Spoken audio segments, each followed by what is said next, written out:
वहां पे सवा मन अन्न मिल रहा है, वहां जाकर ले लो। अब कबीरदास जी को लगा मैं ही तो कबीरदास हूं, मेरे घर में कहां अन्न आ गया। अब जैसे ही आए यहाँ पे और उन्हें पता चला कि सारे ब्राह्मण और विप्र खुश हो कर चले गए हैं, तो कबीरदास जी की खुशी का भी ठिकाना नहीं रहा भक्तजनों। और बस पूरा विश्वास हो गया कि ठाकुर जी हर प्रकार से हर कार्य को बनाने के लिए प्रतिबद्ध हैं। जब हमारी भक्ति भजन बढ़ता है तो महाराज खूब ऐश्वर्य बढ़ जाता है। कबीरदास जी की स्थिति हुई पर सारा बांटने लगे, खुद कुछ नहीं रखा। हाँ, ऐसी स्थिति कर ली अपनी कि जानबूझकर किसी को पता ना चले कि मैं भगत हूं या भजन करने वाला हूं। एक गलत स्त्री को लेकर आ गए साथ में, ताकि लोग कबीरदास को कह रहे कहां का भजन करने वाला है, क्या भक्ति करने वाला है, तो इस गलत स्त्रियों का संग करने वाला है।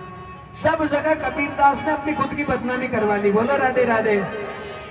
वहां के राजा को पता चला कबीरदास से वो दीक्षित था राजा, लेकिन उस स्त्री का संबंध उससे हुआ कबीरदास जी से, तो राजा ने कबीरदास का सम्मान करना बंद कर दिया। कबीरदास जी सभा में पहुंचे, शब्दों पर ध्यान देना, और आकर बैठ गए। राजा ने कोई सम्मान नहीं किया, कमंडलू लेकर आए।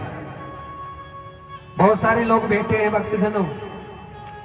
अचानक कबीरदास जी जय जगन्नाथ जय जगन्नाथ जय जगन्नाथ जय जगन्नाथ जगन्नाथ को याद करने लगे। अपना जो कमंडलू का पानी भरा था उसे अचानक ही बैठे बैठे जबरदस्ती गिरा दिया, और गिराया तो राजा को क्रोध आया। कहा कबीरदास जी आप क्या कर रहे हैं, ये पानी क्यों गिराया आपने यहाँ पे।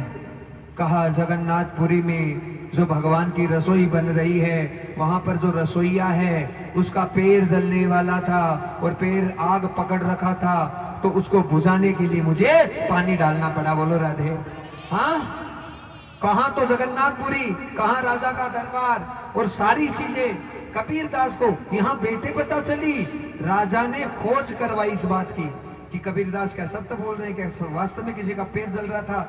मंत्री आकर कहने लगे महाराज ये घटना वास्तव में वहां पे घटी है। समय कबीरदास जी तो चले गए, पर राजा शर्मिंदा हो गया कि मैंने अपने गुरु जी के ऊपर आज गलत भावना रखी। अब तो राजा माथे पर चारे का भार ले लिया और गले में कुल्हाड़ी डाल दी, और अपना प्रायश्चित करने के लिए सारा राजपाट का त्याग कर दिया। रानी को साथ लेकर कबीरदास जी से माफी मांगने निकला। बोलो राधे राधे। सामने कबीरदास जी मिले, उन्होंने कहा मेरे कोई फर्क नहीं है। हाँ, साधु को कोई मान में फर्क नहीं पड़ता, कोई अपमान में फर्क नहीं पड़ता, बस मेरा कार्य केवल मेरे राम का भजन करना है। बोलो राधे राधे। बस भक्तजनों हमें भी केवल और केवल भगवान को पकड़ना है। इन महा